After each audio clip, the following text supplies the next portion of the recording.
ایک دن امی اور ابو بیٹھے گپ شپ لگا رہے تھے۔ ابو نے امی سے پوچھا، اگر میں تم سے پہلے مر گیا تو تم کیا کرو گی؟ امی نے کچھ دیر سوچا اور کہا، گھر کے 2 کمرے اپنے اور بچوں کے لیے رکھ کے باقی تمام کمرے کرائے پر دے دوں گی۔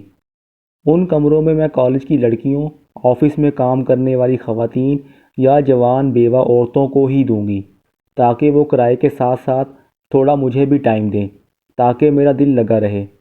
پھر امی نے پوچھا، اگر میں آپ سے پہلے مر گئی تو آپ کیا کریں گے؟ ابو نے جھٹ سے جواب دیا، میں بھی یہی کروں گا۔ اس دن سے ابو گھر سے پتہ نہیں کیوں غائب ہیں۔ یہ جو بیویاں رات کو آتے ہوئے شوہروں کو کہتی ہیں نا کہ آتے ہوئے کچھ لیتے آئیے گا، اگر شوہر دوسری بیوی لے آئے تو عقل ٹھکانے آ جانی ہے۔ ایک بچہ پریگننٹ عورت کو دیکھ کر اپنے باپ سے بولا، پاپا آنٹی کے پیٹ میں کیا ہے؟ باپ، تمہیں سب پتہ ہے۔ بیٹا، پاپا مجھے نہیں پتہ سچ میں۔ باپ، آنٹی کے پیٹ میں پانی ہے۔ بیٹا، او نو، بچہ ڈوب جائے گا۔ ٹرین کے سفر کے دوران شوہر بیوی سے بولا، تم سے شادی کر کے پچھتا رہا ہوں، دل کرتا ہے تجھے کسی کتے کے آگے ڈال دوں۔ سامنے بیٹھا ہوا مسافر، وو وو وو۔ گرمیوں کی چھٹیاں ہونے والی ہیں، کسی ایک کے گھر جا کر اس پر بوجھ نہ بنے۔ بچوں کو نانی کے گھر بھیج دیں، بیوی کو اس کے ابو کے گھر بھیج دیں، اور آپ خود اپنے سسرال چلے جائیں۔ ایک بیوی اپنے شوہر پر بہت شک کرتی تھی۔ ایک دن بیوی کی خوبصورت سہیلی اس سے ملنے آئی۔ تھوڑی دیر بات چیت کرنے کے بعد شوہر بولا، بیگم ایسا لگتا ہے باورچی خانے میں دال جل رہی ہے۔ بیوی، دال جل رہی ہے تو جلنے دو، پر آج میں تمہاری دال گلنے نہیں دوں گی۔ شام کا وقت تھا اور سہانا موسم تھا۔ صحن میں چائے پیتے ہوئے سب خوش گپیوں میں مصروف تھے کہ چھوٹی بیٹی امی کی گود سے نکل کر ابو کی گود میں آ کر بیٹھ گئی اور نہایت معصومیت سے بولی، پاپا میں زیادہ بھاری ہوں یا کام والی آنٹی؟ پھر ہر طرف خاموشی چھا گئی۔ ولیمے کے فوراً بعد امیر آدمی ہانی مون پر نکل جاتا ہے، جبکہ غریب آدمی کے پیچھے 6 مہینے ٹینٹوں والا پڑا رہتا ہے۔ 62 پلیٹیں، 52 چمچیاں اور 7 جگ پورے کراؤ۔ بعض عورتیں ایسا کھانا پکاتی ہیں کہ شیطان ان کے شوہر کے ترلے منتیں کر رہا ہوتا ہے، وہ تینوں خدا دا واسطہ ہی بسم اللہ پڑھ لیں، نہیں تے مینوں کھانا پینا ہے۔ رشتے کے لیے ساس کی 5 ڈیمانڈ: لڑکی خوبصورت ہو، لڑکی خوبصیرت ہو، لڑکی پڑھی لکھی ہو، لڑکی کم عمر ہو، لڑکی مالدار گھرانے کی ہو، اور رشتے کے لیے بہو کی صرف ایک ہی ڈیمانڈ، ساس ہی نہ ہو۔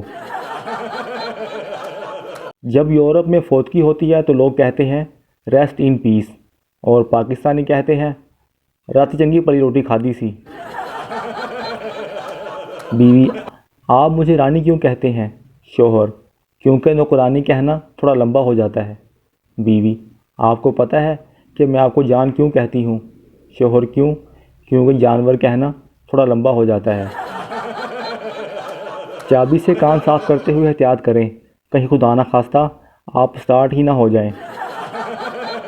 ساس نے نئی نویلی دلہن کو سمجھاتے ہوئے کہا، دیکھو بہو، میں اس گھر کی وزیر اعظم ہوں، تمہارے سسر وزیر داخلہ ہیں، تمہارا شوہر یعنی میرا بیٹا وزیر فراہمی ضروریات ہے، تمہاری نند یعنی میری بیٹی وزیر منصوبہ بندی ہے، تم کون سا محکمہ لوگی؟ دلہن، ماں جی، میں تو اپوزیشن میں رہوں گی اور آپ کی حکومت چلنے نہیں دوں گی۔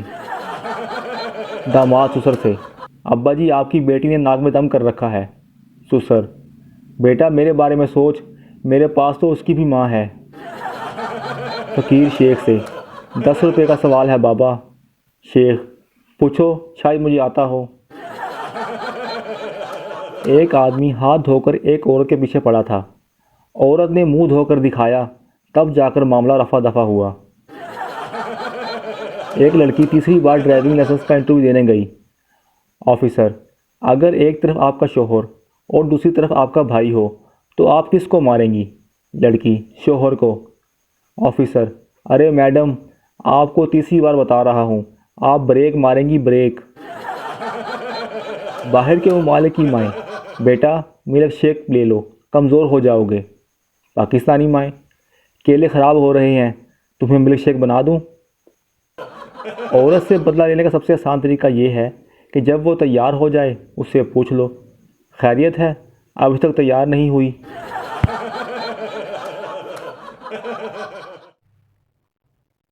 ہماری قوم اس قدر سادہ ہے، اگر آپ سڑک پر ایک بار زور سے بولیں اوئے کھوتے، تو کم از کم 10 بندے مڑ کر دیکھیں گے کہ کہیں ہمیں تو نہیں بلایا۔ پہلا سردار: تجھے بس میں تھپڑ کیوں پڑا؟ دوسرا: یار میری فوٹو ایک لڑکی کے پاؤں میں گر گئی تھی، میں نے کہا بہن جی ذرا ساڑی اوپر کرنا، فوٹو لینی ہے۔ شوہر: کل سنڈے ہے اور میں نے پوری طرح انجوائے کرنے کا پروگرام بنا لیا ہے۔ بیگم: اچھا وہ کیسے؟ شوہر: میں نئی فلم کے شو کے 3 ٹکٹ لے آیا۔ بیگم: لیکن 3 ٹکٹ کیوں؟ شوہر: تم، تمہاری اماں اور تمہارا ابا تینوں فلم دیکھنے جاؤ گے۔ ڈاکٹر: بچے کو پانی دینے سے پہلے ابال لیا کریں۔ سردار: وہ تو ٹھیک ہے لیکن ابالنے سے بچہ مر تو نہیں جائے گا۔ جب ابو کہتے ہیں بیٹھو ضروری بات کرنی ہے، قسم سے وہ گناہ بھی یاد آ جاتے ہیں جو کبھی کیے ہی نہیں۔ بیوی: خدا نہ خواستہ گھر میں چور آ جائیں تو تم کیا کرو گے؟ میاں: وہی کروں گا جو وہ کہیں گے، پہلے کون سا یہاں میری مرضی چلتی ہے۔ سلام ہے ان خواتین پر جو بڑے اہتمام سے کاپی پینسل لے کر ٹی وی پروگرام سے مختلف کھانوں کی ریسیپی نوٹ کرنے کے بعد پھر ٹینڈے پکا لیتی ہیں۔ پاکستانی بیویاں بھی عجیب ہوتی ہیں، دوپہر کو پڑوسن سے شوہر کی برائیاں کرتی ہیں اور شام کو شوہر سے پڑوسن کی۔ میاں بیوی ہونے والے داماد کے بارے میں باتیں کر رہے تھے۔ شوہر نے کہا لڑکا اچھا ہے، کھلی رنگت، اونچا قد، فرما بردار اور ناگ نقشہ بھی اچھا ہے، کیا خیال ہے؟ بیوی نے کہا اس میں ایک خرابی ہے، جب ہنستا ہے تو اس کے لمبے لمبے دانت باہر آ جاتے ہیں اور چہرہ برا لگنے لگتا ہے۔ شوہر نے کہا تم خام خواہ پریشان ہوتی ہو، اپنی بیٹی سے ذرا شادی اس کی ہونے دو، پھر نہ کبھی ہنسنے کا موقع ملے گا نہ لمبے لمبے دانت نظر آئیں گے۔ ایک سکن اسپیشلسٹ سے کسی نے پوچھا کہ آپ سکن کے اسپیشلسٹ ہی کیوں بنے جبکہ اس فیلڈ میں اور بھی منافع بخش شعبے ہیں جن میں اندھی کمائی ہے؟ ڈاکٹر صاحب نے اطمینان سے سگریٹ کا لمبا سا کش لگایا اور آنکھیں بند کر کے دھیمے سے بولے اس کی 3 وجوہات ہیں۔ ایک تو سکن کے مریض رات کو ایمرجنسی میں جگاتے نہیں، دوسرا یہ مریض مرتے نہیں، تیسرا یہ کبھی ٹھیک ہوتے نہیں۔